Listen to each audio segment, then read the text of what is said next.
Selamat siang Tribuners, bagaimana kabar Anda pada hari ini? Saya Ilu dapat kembali menyapa Tribuners kali ini dalam program Tribun Timur Update. Tribuners, satu jenazah korban kecelakaan pesawat ATR 42500 berhasil diidentifikasi. Korban kedua berjenis kelamin perempuan selesai diidentifikasi. Kepala Bidang Kedokteran dan Kesehatan Polda Sulsel Kombes Pol Dr. Muhammad Haris mengumumkan identitas korban hari ini. Dan untuk melihat informasi selengkapnya, kita sudah terhubung dengan reporter Tribun Timur, ada rekan Fakih dari Makassar. Selamat siang rekan Fakih. Selamat siang Tribuners. Ya, rekan Fakih, seperti apa proses pengungkapan dan juga identifikasi satu jenazah korban kecelakaan pesawat ATR 42500 yang kabarnya sudah berhasil diidentifikasi hari ini? Silakan. Korban kedua yang ditemukan di Pegunungan Bulu Saraung, korban kecelakaan pesawat ATR 42500 sudah diidentifikasi oleh tim DVI di Bidokes Polda Sulsel, Jalan Kumala, Kota Makassar pada hari Rabu 21 Januari 2026. Semalam jenazah korban kedua yang ditemukan ini tiba di Bidokes Polda Sulsel, lalu langsung menjalani proses identifikasi selama sekitar 8 jam. Hingga siang tadi sekitar pukul 11.30 diumumkan oleh Kepala Bidokes Polda Sulsel, Dr. Muhammad Haris, dapat diidentifikasi jenazah berjenis kelamin perempuan berusia 33 tahun tersebut adalah seorang pramugari Florencia Lolita Wibisono. Jenazah Florencia Lolita Wibisono merupakan korban kedua yang ditemukan di Gunung Bulu Saraung dan diidentifikasi pertama kali. Hingga akhirnya dapat dipastikan korban tersebut merupakan pramugari yang bertugas dalam penerbangan pesawat ATR 42500 hingga akhirnya kecelakaan di Pegunungan Bulu Saraung. Florencia Lolita Wibisono merupakan pramugari yang beralamat di apartemen OAK unit 216 di Jakarta Timur. Saat ini jenazah masih berada di Bidokes Polda Sulsel dan sedang dalam koordinasi bersama pihak keluarga untuk segera dikembalikan kepada keluarga. Proses identifikasi dijelaskan berlangsung cukup baik, mengingat jenazah dalam kondisi yang utuh dan juga masih cukup baik, sehingga dapat diidentifikasi oleh tim DVI dengan mengambil sampel yang berada di jempol tangan kiri dari jenazah Florencia Lolita Wibisono. Sampel dari jempol tangan kiri tersebut kemudian dicocokkan dengan data dan yang telah dikantongi oleh Bidokes Polda Sulsel. Data pendamping akhirnya menunjukkan bahwa dapat diidentifikasi jenazah tersebut merupakan Florencia Lolita Wibisono. Dan hingga saat ini jenazah masih berada di Bidokes Polda Sulsel. Sementara itu jenazah korban pertama yang ditemukan sendiri juga sudah tiba di Bidokes Polda Sulsel pada hari Rabu 21 Januari hari ini pada pukul 8.55 pagi tadi. Setibanya di Bidokes Polda Sulsel hingga saat ini masih berlangsung proses identifikasi bagi korban yang pertama kali ditemukan di Pegunungan Bulu Saraung. Seperti itu rekan Devi. Fakih, untuk korban pertama atas nama Florencia begitu, apakah keluarganya sudah juga tiba di Kota Makassar dan sudah ada di Bidokes atau seperti apa rekan Fakih? Untuk keluarga dari Florencia Lolita Wibisono sendiri saat ini masih dihubungi untuk segera datang ke Bidokes Polda Sulsel. Rencananya hari ini akan diserahkan oleh Basarnas kepada pihak keluarga untuk segera dimakamkan. Seperti itu rekan Devi. Dapat juga disampaikan kepada Tribuners rekan Fakih terkait dengan proses evakuasi dari jasad ataupun juga jenazah kedua dari penemuan yang dilakukan oleh tim SAR di Bulu Saraung sendiri seperti apa? Proses evakuasi sendiri jenazah dari Florencia itu berada di jurang 500 meter. Kemudian dilakukan evakuasi oleh tim dari gabungan di Pegunungan Bulu Saraung, Kecamatan Baloci, Kabupaten Pangkep, dinaikkan terlebih dahulu ke puncak gunung. Kemudian secara berurutan diturunkan melalui jalur pendakian hingga akhirnya tiba di Kecamatan Tompobulu, di Desa Tompobulu, Kecamatan Baloci pada Selasa 20 Januari 2026 sekitar pukul 9 malam atau 21.00. Nah, proses jenazah diturunkan ini untuk korban kedua, Florencia Lolita Wibisono, terhitung cukup menantang dan namun lebih duluan tiba di desa dan juga lebih duluan diidentifikasi dibandingkan korban pertama, yakni yang saat ini sedang menjalani identifikasi. Karena korban pertama sendiri ditemukan sejak Senin lalu di kedalaman sekitar 250 meter. Namun karena sulitnya akses terkait dengan kemiringan tanah, kemudian berada di lembah jurang juga, sehingga proses evakuasi sendiri berlangsung selama beberapa hari, termasuk dengan berbedanya jalur evakuasi bagi korban pertama yang dievakuasi melalui Kecamatan Cenrana, kemudian dilanjutkan dengan penjemputan melalui helikopter pada pagi hari tadi di Kecamatan Cenrana, Kabupaten Maros, dibawa ke Lanut Hasanuddin di Kota Makassar, kemudian dilanjutkan dengan jalur darat menuju ke Bidokes Polda Sulsel. Seperti itu rekan Devi. Untuk korban pertama yang ditemukan, begitu rekan Fakih juga kabarnya sudah dibawa ke Kota Makassar menggunakan helikopter. Seperti apa mungkin informasi selengkapnya? Untuk korban pertama sendiri, memang tadi pagi sekitar pukul 6 pagi itu sudah standby di Kecamatan Cenrana, Kabupaten Maros. Kemudian dibawa dengan menggunakan helikopter, mengingat kondisi cuaca akhirnya membaik di Kabupaten Maros dan Pengkep setelah melakukan proses modifikasi cuaca yang dilaksanakan oleh Balai Meteorologi, Klimatologi, dan Geofisika atau BMKG. Sehingga helikopter akhirnya bisa tembus ke Kecamatan Cenrana, Kabupaten Maros. Kemudian dibawa menggunakan helikopter ke Lanut Hasanuddin. Selanjutnya dibawa ke Bidokes Polda Sulsel sekitar pukul 8.55 waktu Indonesia Tengah. Jenazah korban pertama itu sudah berada di Bidokes Polda Sulsel dan juga langsung menjalani proses identifikasi oleh tim DPI dan hingga saat ini masih menjalani proses identifikasi. Seperti itu rekan Devi. Ya baik, terima kasih rekan Fakih atas laporannya dari Makassar. Kami menantikan update terbaru terkait dengan identifikasi korban kecelakaan pesawat ATR 42500. Dan Tribuners, berikut dapat disaksikan pernyataan dari Dr. Muhammad Haris mengumumkan identitas korban pesawat ATR 42500. Wabillahi taufiq walhidayah. Assalamualaikum warahmatullahi wabarakatuh. Om Santi Santi Santi. Pesawat ATR 42500 yang berdapat pada tanggal 17 kemarin.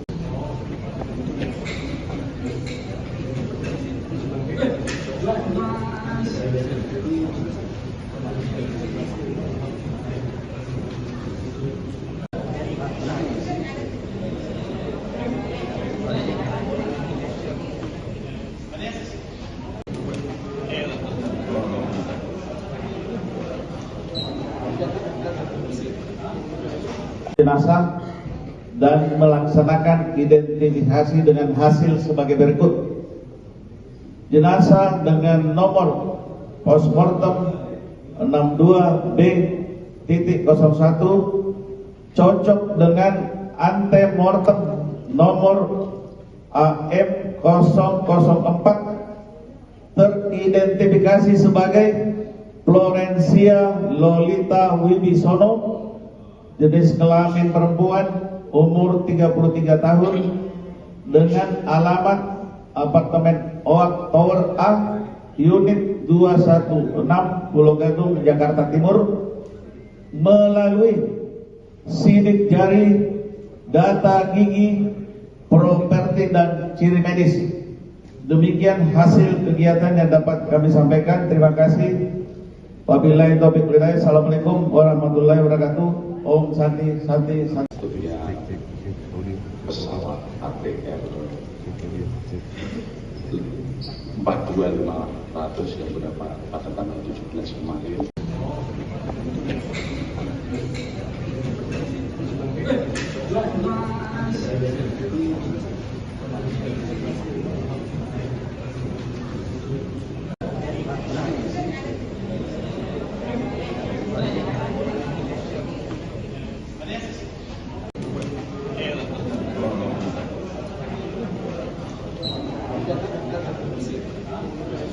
Jenazah dan melaksanakan identifikasi dengan hasil sebagai berikut. Jenazah dengan nomor postmortem 62B.01 cocok dengan antemortem nomor AM004 teridentifikasi sebagai Florencia Lolita Wibisono, jenis kelamin perempuan, umur 33 tahun, dengan alamat apartemen Oak Tower A, unit 216 Pulau Gadung, Jakarta Timur, melalui sidik jari, data gigi, properti dan ciri medis. Demikian hasil kegiatan yang dapat kami sampaikan. Terima kasih. Wabillahi taufiq wal hidayah. Assalamualaikum warahmatullahi wabarakatuh. Om Santi Santi Santi. Pesawat ATR 42500 yang berdapat pada tanggal 17 kemarin.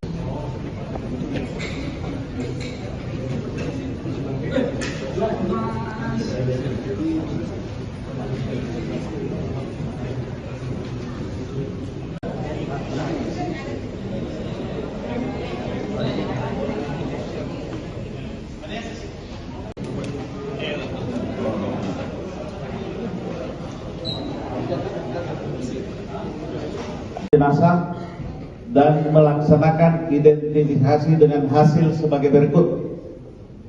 Jenazah dengan nomor postmortem 62B.01 cocok dengan antemortem nomor AM004 teridentifikasi sebagai Florencia Lolita Wibisono, jenis kelamin perempuan, umur 33 tahun, dengan alamat apartemen Oak Tower A, unit 216 Pulau Gadung, Jakarta Timur, melalui sidik jari, data gigi, properti dan ciri medis. Demikian hasil kegiatan yang dapat kami sampaikan. Terima kasih. Wabillahi taufiq wal hidayah. Assalamualaikum warahmatullahi wabarakatuh. Om Santi Santi Santi. Pesawat ATR 42500 yang berdapat pada tanggal 17 kemarin.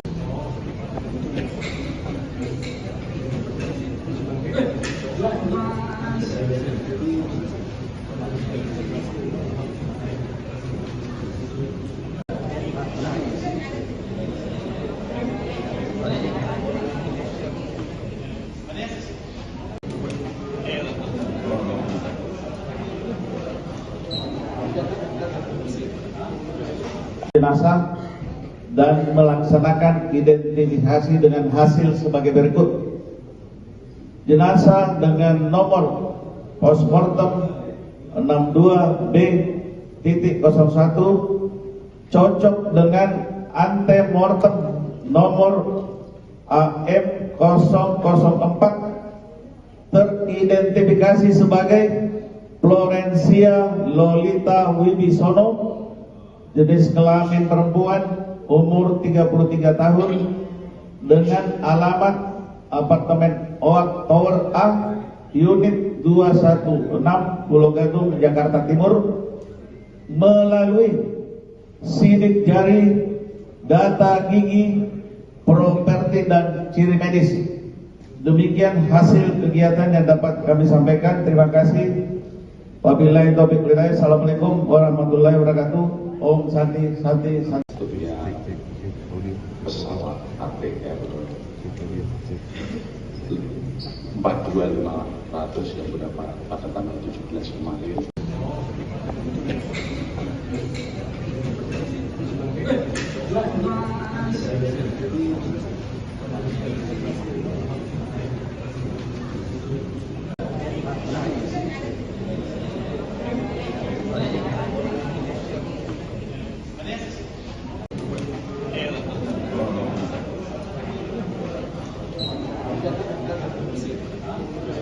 Jenazah dan melaksanakan identifikasi dengan hasil sebagai berikut.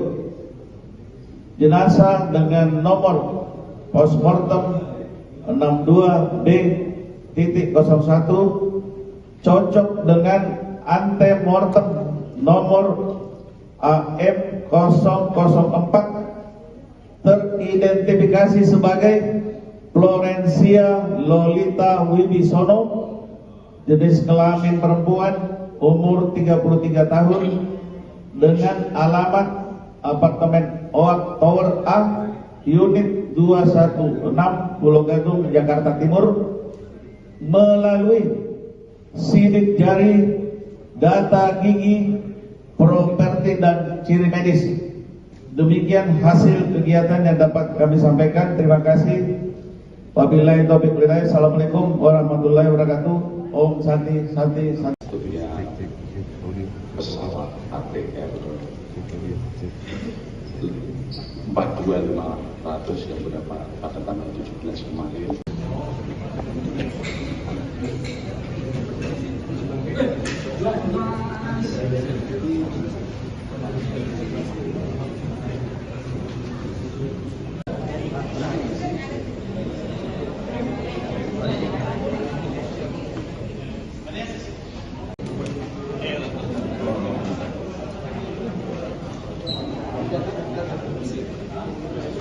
Jenazah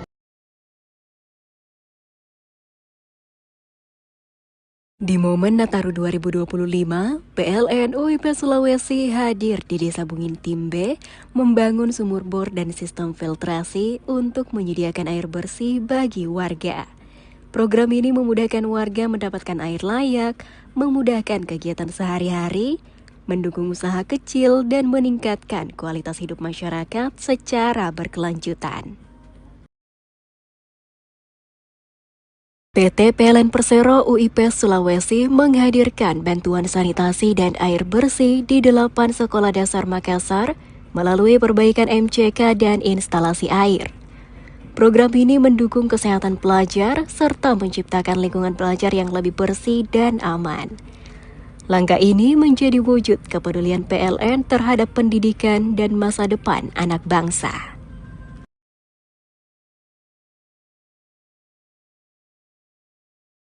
PLN UIP Sulawesi menyelesaikan pembangunan GI 150 kV Marisa dan SUTT Marisa GSM sebagai langkah strategis mendukung hilirisasi industri di Kabupaten Pohuwato, Gorontalo. Infrastruktur ini memastikan pasokan listrik tetap andal, mendorong pertumbuhan ekonomi, membuka peluang usaha dan lapangan kerja, serta memberi manfaat berkelanjutan bagi masyarakat secara nyata. PLN UIP Sulawesi menanam 7.000 bibit mangrove di pesisir Tamalatea, Kabupaten Jeneponto. Upaya ini menjadi langkah nyata dalam menjaga lingkungan sekaligus melindungi pantai dari ancaman abrasi. Bersama pemerintah daerah dan masyarakat setempat, PLN berharap aksi ini dapat memberikan manfaat jangka panjang bagi masyarakat Jeneponto.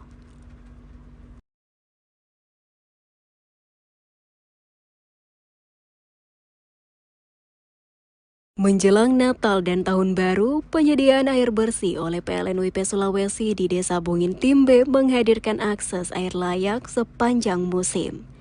Fasilitas ini menjaga pasokan tetap stabil, meringankan kebutuhan harian, mendukung ekonomi lokal, serta memberi dampak positif bagi kesejahteraan masyarakat sekitar pembangunan infrastruktur ketenagalistrikan.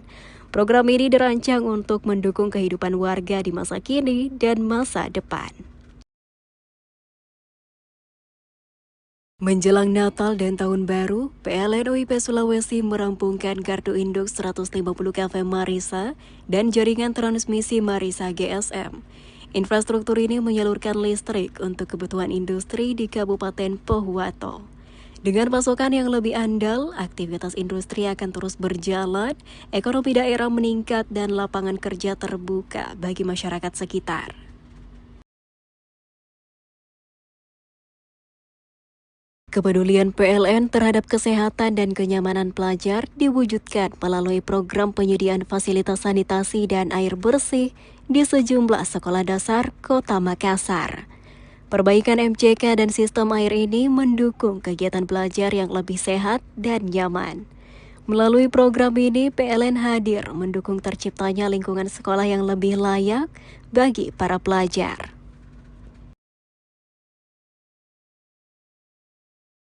Di tengah semangat Nataru 2025, PLN UIP Sulawesi melaksanakan program penanaman mangrove sebagai langkah nyata menjaga ekosistem pesisir di Jeneponto. Selain mendukung keanekaragaman hayati, kegiatan ini diharapkan mampu menciptakan lingkungan yang lebih aman, hijau dan berkelanjutan bagi masyarakat sekitar, serta meningkatkan kesadaran bersama untuk menjaga bumi tempat kita tinggal. Download Tribun X sekarang, menghadirkan lokal menjadi Indonesia.